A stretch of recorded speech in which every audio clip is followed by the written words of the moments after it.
What else are you going to do when you're 60 by yourself in your isolated hedonism? And what sort of sex object are you going to be then for your hedonistic promiscuity? That's no plan. If you're still an adolescent by the time you're 40, you're a creep. You're the sort of person that you don't even want to be around. You don't want to be the oldest person at the frat party.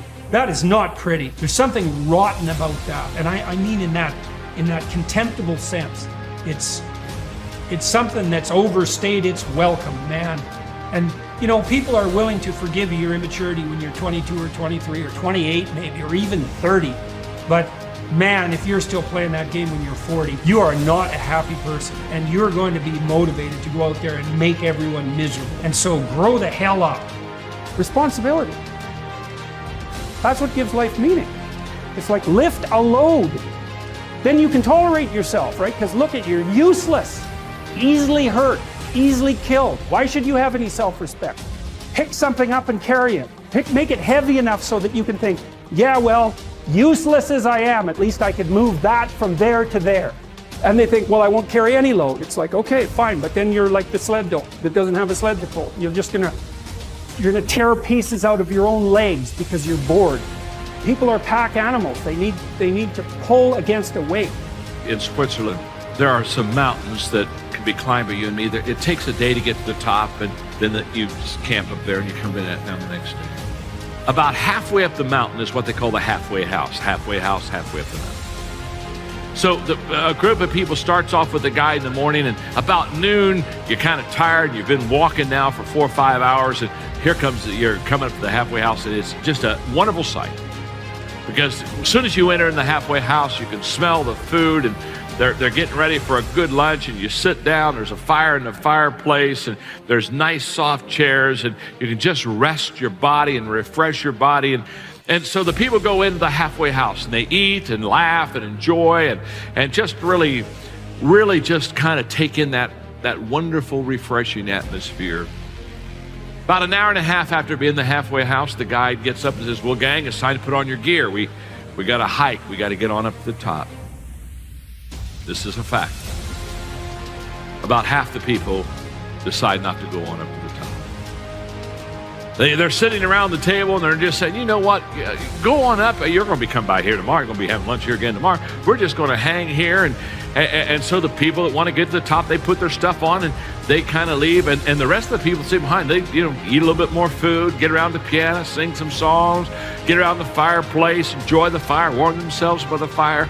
And play games all afternoon, kind of enjoy themselves. But about 4:30, 4:45 in the afternoon, without anybody saying a word, people who stayed in the halfway house, they slowly go over to where the window is, the big window, and they start looking outside, and they start looking up the top of that mountain, and as they look at the top of that mountain, they see their friends.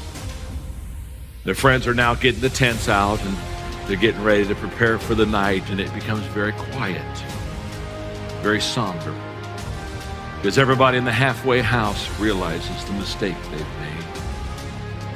made. They've sold their mission for a little bit of comfort for a few hours. Next morning, down come their friends, and by noon, they come into the halfway house, and when they come in the halfway, they are laughing, they're high-fiving, they're talking about what they've seen, where they've been, experiences, the fact that it was almost impossible to get up there. In fact, they had to help each other get up there, and how they joined teams and held hands, and they just tell them all these stories and talk about the pictures they've taken, and they got the group picture up there with the flag at the top, and the people who remain behind, they don't say much. They just eat their lunch and then follow the rest of them down to the bottom of the hill where their friends are waiting for them.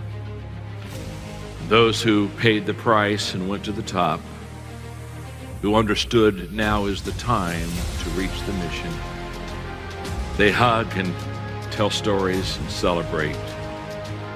And the others, they just kind of slip off and get in their car and go home, because they realize they're never going to be what they wanted to be. They're never going to see what they wanted to see. They're never going to do what they wanted to do, because they failed to realize when they're at the halfway house, now's the time to rest, and they go on. pain is a good thing physically, because that is your preservation, self-preservation mechanism.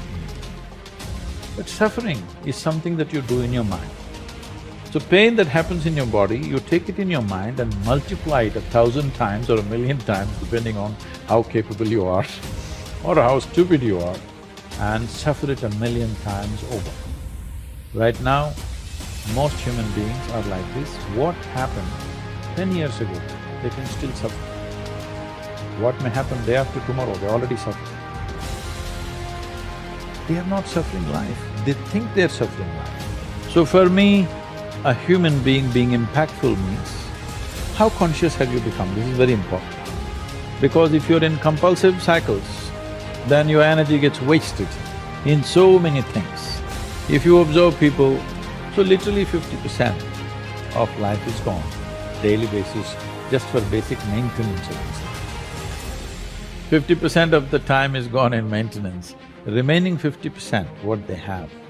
If you look at every single move that they make with their body, their thought process, their emotions, you will see a whole lot of it is happening in compulsive cycles.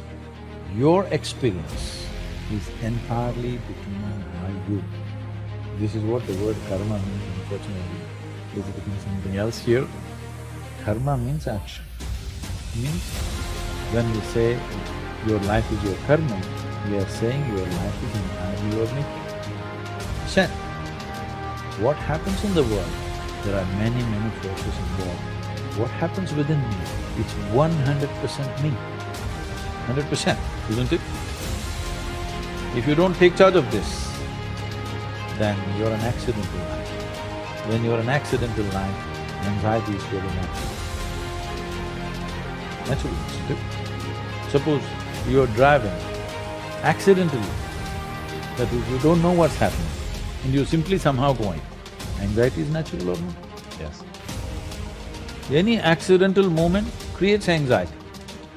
So this is why consciousness means this, that you have taken charge of the instruments of life, which on most fundamental level is our physiological and psychological space. You've taken charge of this. Now your health, your happiness, your joy, your ecstasy, your misery, everything is in your hands. You exercise them as you want. The most important thing is to work upon yourself.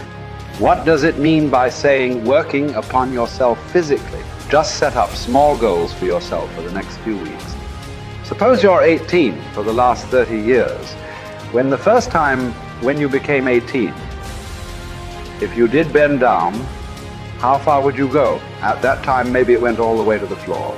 Today, maybe it's like this. Just see if you can go 6 inches more. When you were 18 years of age, how quickly you went up a staircase. Today, how you're plodding up the staircase. See if you can improve it by 10, 20%. 20 improvement in the next 2 weeks. Just check your picture when you were 18 or below, how you would stand, how straight you were. And now, if you become like this, straighten yourself up a little bit. Look further back, what kind of smile you had when you were 6, 8, 10 years of age. See if you can get 50 of that back on your face all the time. Not by simply grinning a plastic smile, but bring that magic back into you.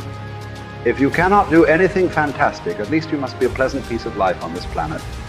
This is something that you owe to yourself and to everybody who lives around you. This you must do. So, set up your own kind of goals and see. It's not difficult, I'm telling you. Just needs little attention. Right now, people think they're carrying the world on their head. No, no.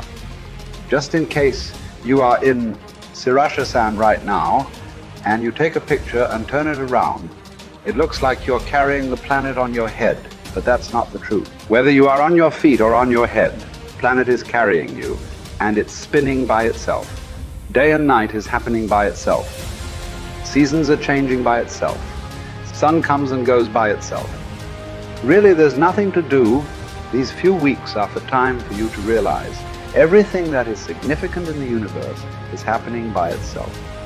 It's for you to sit here and enjoy the bounty of life. Just make use of this. Do not act like you are running the whole planet, or you're running the whole universe for that matter. You are not. It is happening by itself. You are a tiny little creature who is here for a little bit of time. Don't make so much fuss about it. To handle a few years of life, do not make such a big fuss. These few weeks you must come out as a more pleasant and wonderful human being. This is the greatest thing you can do to yourself. If you sit here, this person is a pleasant experience for you. If you are a pleasant experience for yourself, everybody else will also experience this person as a pleasant experience. What great things you will do or not do, that is subject to various realities. Nobody can fix it 100%. You must understand, our actions are largely determined by the times in which we exist. Suppose you were here 5,000 years ago. 5,000 years ago, if you were here and the virus came to you, you didn't have to do any social distancing because anyway there was nobody around you. Even if you wanted to infect, you couldn't find a person. So you need to understand what we are doing. Our actions and what we do and do not do is the times in which we exist.